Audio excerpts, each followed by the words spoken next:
आप सभी का स्वागत है UP academy for civil services में। मैं हूं मानस पांडे। आज मैं वीडियो बना रहा हूं यूपी पीसीएस 2024 के प्रीलिम्स के एक्सपेक्टेड कट ऑफ पे। आपने देखा है 5,76,000 लोगों ने फॉर्म भरा था यूपी पीसीएस 2024 का, जिनमें से 2,41,000 लोगों ने पेपर दिया, यानी सिर्फ 41% लोगों ने इस बार पेपर भरा है। सबसे लोवेस्ट है। पिछली बार 3 लाख से ज़्यादा लोगों ने पेपर दिया था, इस बार मात्र 2,41,000 लोगों ने पेपर दिया। 41% क्या हुआ, वो रेट रहा जो कि एग्जाम में देने जा रहे हैं। अब जरा से मैं आपको बता दूं कट ऑफ का एक्सपेक्टेशन क्या रहेगा। तो सबसे पहले 150 प्रश्न और 200 नंबर। ठीक, पहले आपको मैं बता दूं कि इसमें अच्छा अटेम्प्ट क्या माना जाता है। इसमें लगभग 42 प्रश्न ऐसे हैं जिनको आपको छूना ही नहीं चाहिए था। ठीक, छूना ही नहीं चाहिए था का मतलब पहली बात आप समझिए, आप में से बहुत सारे लोग डरते हैं, मतलब गलत करके चले आए, ये करके चले आए। देखिए, जब पेपर टफ है यानी सबके लिए टफ है। करंट अफेयर्स टफ है, बिल्कुल मैं मान रहा हूं कि भाई करंट अफेयर्स ने पूरा का पूरा सब कुछ चेंज कर दिया। 30 प्रश्न का अंतर जो करंट अफेयर्स करता वो इस बार सब बिगड़ गया। करंट अफेयर्स कैसे आ गया, वैसा आ गया जैसे यूपीएससी में आता है, और बहुत ही टिपिकल टाइप का। मैं भी मान रहा हूँ, लेकिन आपके अकेले के लिए नहीं आया। मेरी बात सुनिए, पूरे के पूरे स्टूडेंट्स के लिए आया। तो आपको कितने अटेम्प्ट करने हैं, कितने नहीं अटेम्प्ट करने हैं, ये मैंने आपको पहले भी एग्जाम के एक दिन पहले बताया कि उस समय जज करिएगा कि कब कितना पेपर अटेम्प्ट करना है। यानी ऐसे पेपरों में 100 से लेकर के 105 प्रश्न मैक्सिमम यानी अच्छे अटेम्प्ट माने गए हैं। याद रखिए, अगर आपने 100 से 105 किया होगा तो आप अच्छा अटेम्प्ट माने गए हैं। अब आपने अलग अलग कुंजी आंसर की अपनी मिला लीजिएगा। बहुत सारे बच्चे कोचिंग में पढ़ते हैं, वो इधर उधर कमेंट भी कर रहे हैं। उन लोगों ने अपनी कोचिंग से जो भी आंसर की मिली है सब मिला लीजिएगा।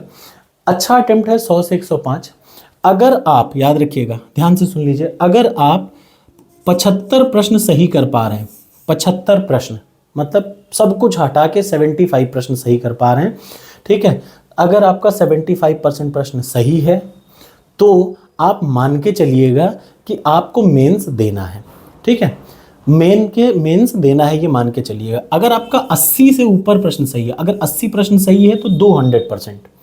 75 से सही है, 75 से ऊपर है तो यानी 99% आपका होगा, मान के चलिए। ठीक, 1% कोई गारंटी नहीं दे रहा है। सारे लोग, जो लोग 70 से 75 के बीच में हैं, याद रखिए 70 क्या, आप इसको 70 ही मानिए, 70 से 75 के बीच में है, तो ऐसा हो सकता है कि कट ऑफ 72 चली जाए। ऐसा भी हो सकता है कट ऑफ 73 नंबर चली जाए, 73 प्रश्न चली जाए। ये मैं नंबर की बात नहीं कर रहा हूँ, ये मैं शुद्ध रूप से, याद रखिए, प्रश्नों की बात कर रहा हूँ।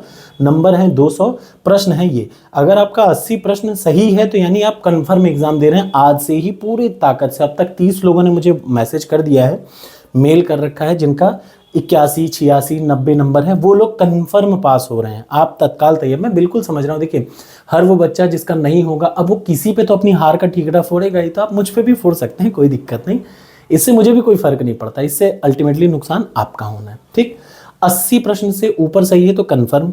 75 से ऊपर का मतलब बिंदास तैयारी करिए, होगा ही होगा। 75 मतलब है तो आप समझिए 75 प्रश्न सही है, यानी तैयारी आप करिए। 70 से 75 के बीच में जिन लोगों का है वो थोड़ा सा रिस्क पे माने जाएंगे। थोड़ा सा रिस्क पे का मतलब हो सकता है 72 कट ऑफ चली जाए, हो सकता है 73 चली जाए, हो सकता है 74 चली जाए। ठीक, इससे कम यानी 70 प्रश्न आपको मान के चलना चाहिए। एक बार है 70 से कम अगर जिनका रहेगा तो ईश्वर चाहेंगे तो होगा ये। लेकिन ये जनरल के लिए मैं बता रहा हूँ, ये जनरल कैटेगरी के लिए मैं बता रहा हूँ। ये जनरल कैटेगरी का रेंज है 70 से ऊपर। आप मन में सोचिए कि हो सकता है आपका हो जाए। ठीक, यानी ऐसे 2 से 3 हज़ार लोग होंगे जिनका 70 से ऊपर रहेगा, 71, 72, वो थोड़ा बहुत सोचते हुए चलिएगा। ठीक, टेंशन मत लीजिएगा, अगली तैयारी करते रहिए, यानी मेंस की तैयारी करना शुरू कर दीजिए। हो गया बहुत अच्छी बात है, नहीं हो गया कोई बात नहीं, लेकिन मेंस की तैयारी शुरू कर दीजिए। 70 प्रश्न से ऊपर वाले सभी लोग। नहीं हुआ 2025 का मेंस आएगा। ठीक, ये मेहनत है, जब तक ना हो जाए सिलेक्शन तब तक आपको करनी है। ठीक है ना। तो अब ये जनरल कैटेगरी का है। ओबीसी का एग्जैक्टली यही पैटर्न रहेगा, बिना किसी अंतर के। जो अंतर रहेगा वो याद रखिए, वो अंतर रहेगा किसमें, SC ST कैटेगरी में, उसमें रहेगा। एक्स आर्मी का थोड़ा सा पीछे रहेगा, ऐसे रहेगा।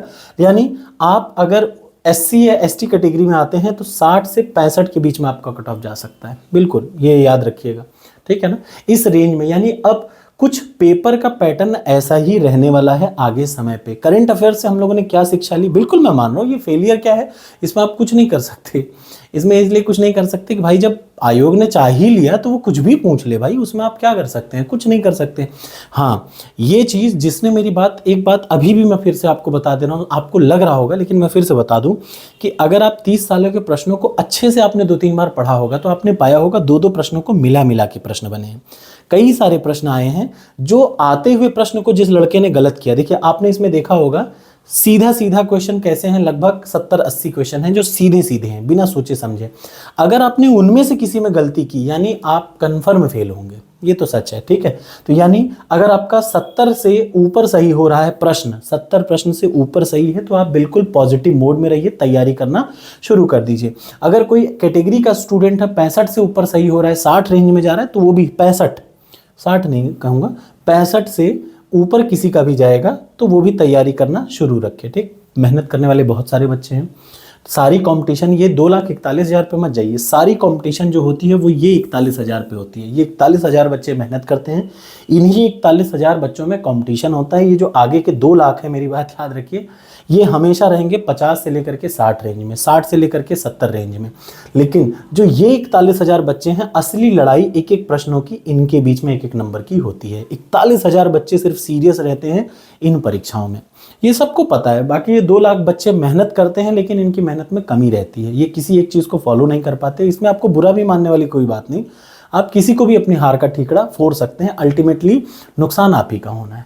हुआ तो ठीक है, नहीं हुआ आगे बढ़िए, अगली बार के लिए सीख लेकर के चलिए कि अगली बार क्या करेंगे। दूसरी बात, मैंने आपको कोई कोचिंग का पैसा आपसे नहीं लिया है, ठीक है ना, तो आप मुझे मत सुनाइए, मेरे लिए आप थैंक यू कहिए। मेरी वजह से अगर आपका 10 प्रश्न, अगर 23 प्रश्न पॉलिटी के मेरे बताए हुए भी आ जा रहे हैं, 23 प्रश्न पॉलिटी के अलावा साइंस के पूरे प्रश्न आ जा रहे हैं, तो भैया उनके लिए तो धन्यवाद देना सीखो। कोई मैंने आपसे पैसा थोड़े मांगा है या आपके 50 रुपए से मैं करोड़पति बन जाऊंगा, ऐसा तो बिल्कुल नहीं। कपड़ा मैं वही 500-600 का पहन रहा हूँ, ठीक। बट हाँ, अगर आपका अच्छा हुआ तो भी आप तैयारी करें, नहीं अच्छा हुआ तो भी तैयारी करें, क्योंकि अब मैं 2025 के लिए मेंस की तैयारी कराने जा रहा हूं।